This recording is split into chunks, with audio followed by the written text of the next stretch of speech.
دخول مکہ کا منظر آپ کے سامنے پیش کرنا ہے آج۔ دوسرے دن جانب عالم صلی اللہ علیہ وآلہ وسلم نے مکہ میں داخل ہونے کے لیے کوچ کا ارادہ کیا تو حضرت عباس سے فرمایا کہ جس پہاڑی کے سامنے سے لشکر گزرے گا اس پر آپ ابو سفیان کو لے کر کھڑے ہو جائیں تاکہ ابو سفیان جیش الہی کے جاہ و جلال اور شان و شوکت کو اپنی آنکھوں سے دیکھ لے۔ حضرت عباس نے ایسا ہی کیا اور بلندی پر کھڑے ہو کر ابو سفیان کو قدسیوں کی اس عظیم جماعت کی روانگی کا منظر دکھانے لگے۔ یہ ایک عجیب روح پرور اور دلکشا نظارہ تھا۔ بہت بڑا لشکر تھا، مختلف قبائل کے لوگ تھے، ہر قبیلہ اپنی نمایاں علامت کی وجہ سے واضح طور پر پہچانا جاتا تھا۔ جب یہ قبائل مرکزی کمان کے احکام کے مطابق ایک خاص ترتیب و تنظیم سے یکے بعد دیگرے مکہ کے لیے روانہ ہونے لگے تو ان کا جوش و خروش دیدنی تھا۔ نیزوں کی انیوں اور سیکل شدہ تلواروں کی چمک دمک آنکھوں کو خیرہ کیے دے رہی تھی۔ رجزیہ اشعار پڑھتے، نعرہ تکبیر بلند کرتے اور اللہ کی حمد و ثنا کے ترانے گاتے ہوئے جب یہ لوگ حضرت ابو سفیان کے سامنے سے گزرے تو وہ حیران و ششدر رہ گئے اور حضرت عباس سے کہنے لگے، عباس تیرا بھتیجا تو واقعی بہت بڑا بادشاہ بن گیا ہے۔ حضرت عباس نے کہا، یہ بادشاہی کا نہیں، نبوت کا کمال ہے۔ سب سے بڑا دستہ انصار کا تھا جو مکمل طور پر آہن پوش تھے۔ اس کا علم رئیس انصار حضرت سعد ابن عبادہ کے ہاتھ میں تھا اور وہ آگے آگے یہ رجز پڑھتے ہوئے جا رہے تھے، الیوم یوم الملحمہ الیوم تستحل الکعبہ، آج سخت لڑائی کا دن ہے، آج کعبہ میں جنگ لڑی جائے گی۔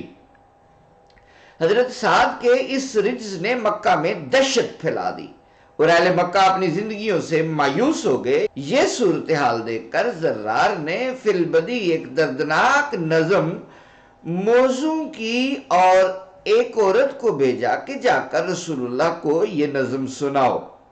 جانب عالم صلی اللہ علیہ وآلہ وسلم تمام دستوں کو اپنی نگرانی میں روانہ کرنے کے بعد چند جان نثاروں کے جلوہ میں مکہ کی طرف بڑھ رہے تھے کہ اچانک وہ عورت آپ کے سامنے آئی، آپ کے راستے میں آ کھڑی ہوئی اور انتہائی پرسوز اور دل گداز انداز میں لے میں گانے لگی، یا نبی الہدا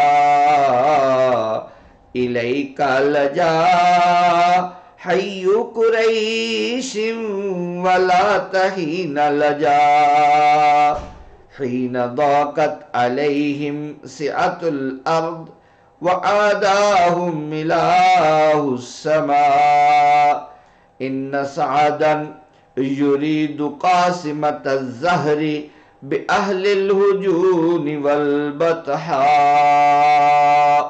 خزرجی لو یستطیع من الغیظ رمانا بالنصر والأواء فلئن اقحم الوادی ونادا یا حماة الادبار اہل اللواء لتکونن بالبطاح قریش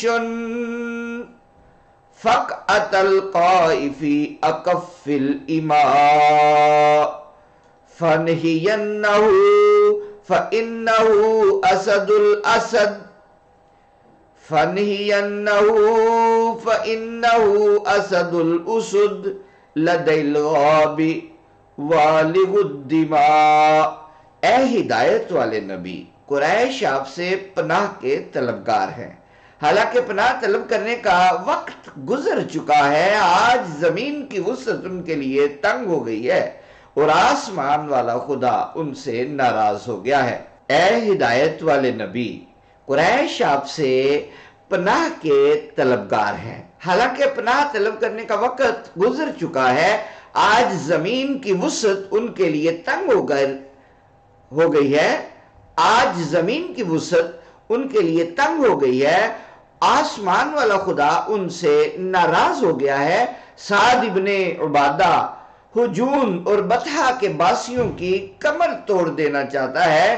قبیلہ خزرج کا وہ سردار اس قدر غصے میں ہے کہ اگر اس کا بس چلے تو ہمیں اٹھا کر نصر و عوا سے پرے پھینک دے۔ اگر وہ جھنڈا اٹھائے ہوئے مکہ میں داخل ہو گیا اور اپنے ساتھیوں کو حملے کی ترغیب دے بیٹھا تو بطحہ کی سرزمین میں قریش اس طرح مسلے جائیں گے جیسے میدان میں اگی ہوئی نرم و نازک کھمبیاں کنیزوں کے ہاتھوں میں مسلی جاتی ہیں۔ یا رسول اللہ، اس کو روکیے، وہ تو یوں غضبناک ہو رہا ہے جیسے کوئی بڑا شیر اپنے بھٹ کے پاس خون پیتے وقت ہوتا ہے۔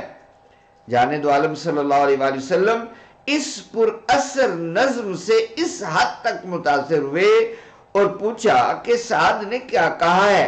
حضرت ابو سفیان نے بتایا کہ وہ کہتا ہے الیوم یوم الملحمہ الیوم تستحل الکعبہ، آج سخت لڑائی کا دن ہے، آج کعبہ میں بھی جنگ لڑی جائے گی۔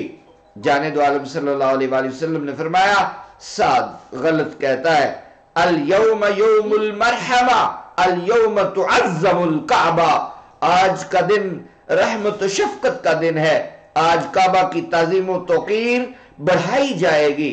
بہرحال جانے دو عالم صلی اللہ علیہ وآلہ وسلم کو حضرت سعد کا یہ انداز پسند نہ آیا اور حضرت علی کو کہا کہ سعد سے علم واپس لے لیا جائے، مگر پھر اس خیال سے کہ حضرت سعد کی دل شکنی نہ ہو جائے علم انہی کے بیٹے حضرت قیس کو دے دیا۔ اس کے بعد جانے دو عالم صلی اللہ علیہ وآلہ وسلم نے تمام لشکر کو حکم دیا کہ اشد ضرورت کے بغیر قطعاً کسی کا خون نہ بہایا جائے۔ جو لوگ دروازے بند کر کے گھروں میں بیٹھ جائیں یا مسجد حرام میں داخل ہو جائیں یا ابو سفیان کے گھر میں پناہ لے لیں اور سامنے نہ آئیں یا سامنے آئیں مگر ان کے پاس اسلحہ نہ ہو، غیر مسلح ہو اور کسی قسم کی مزاحمت نہ کریں، ان سب کے لیے امان ہے۔ یہ سنتے ہی حضرت ابو سفیان مکہ کی طرف دوڑے اور بلند آواز بلند اعلان کرنے لگے، اے قوم قریش، محمد اتنے بڑے لشکر کے ساتھ مکہ کی طرف بڑھ رہے ہیں کہ تم ہرگز اس کا مقابلہ نہیں کر سکتے، اس لیے مزاحمت کا خیال دل سے نکال دو اور میرے گھر میں چلے جاؤ یا مسجد حرام میں داخل ہو جاؤ یا اپنے گھروں کے دروازے بند کر لو یا ہتھیار ڈال کر کھڑے ہو جاؤ، ان سب صورتوں میں تمہارے لیے امان ہے۔ اس اعلان عام سے وہ دہشت کم ہو گئی جو حضرت سعد کے رجز نے پھیلا دی تھی اور اہل مکہ کو کسی قدر تسلی ہو گئی۔ جانے دو عالم صلی اللہ علیہ وآلہ وسلم نے مکہ میں داخل ہونے سے پہلے لشکر کو دو حصوں میں تقسیم کر دیا۔ ایک حصہ حضرت خالد رضی اللہ عنہ ابن ولید کی قیادت میں بھیجا اور فرمایا کہ تم زیری جانب سے شہر کی طرف بڑھو، دوسرے حصے کی کمان اپنے ہاتھ میں رکھی اور بالائی جانب سے مکہ میں داخل ہوئے۔ اس وقت آپ نے سرخ رنگ کی چادر اوڑھ رکھی تھی، سر پر سیاہ ماما تھا اور اس پر خود پہن رکھا تھا۔ آج فتح و نصرت کا دن تھا، شان و شوکت کا دن تھا، کامیابی و کامرانی کا دن تھا۔ ایسے میں عموماً سر فخر سے بلند ہو جاتے ہیں، گردنیں احساس برتری سے تن جاتی ہیں اور سینے شادمانی سے پھول جاتے ہیں، مگر اللہ اللہ کیا شان ہے شہنشاہ ہر دو عالم کے انکسار و تواضع کی کہ جب آپ کی اونٹنی مکہ میں داخل ہوئی تو آپ سکڑے سمٹے اور اس حد تک گردن جھکائے بیٹھے تھے کہ سر کجاوے کے اگلے حصے کو چھو رہا تھا، گویا آپ سواری کی حالت میں سر بسجود تھے۔ سورت فاتح غالب ہو کر داخل مکہ جب ہوئے سرور ناکے پر آئے، سر کو جھکائے، حمد لبوں پر ماشاء اللہ۔ جانے دو عالم صلی اللہ علیہ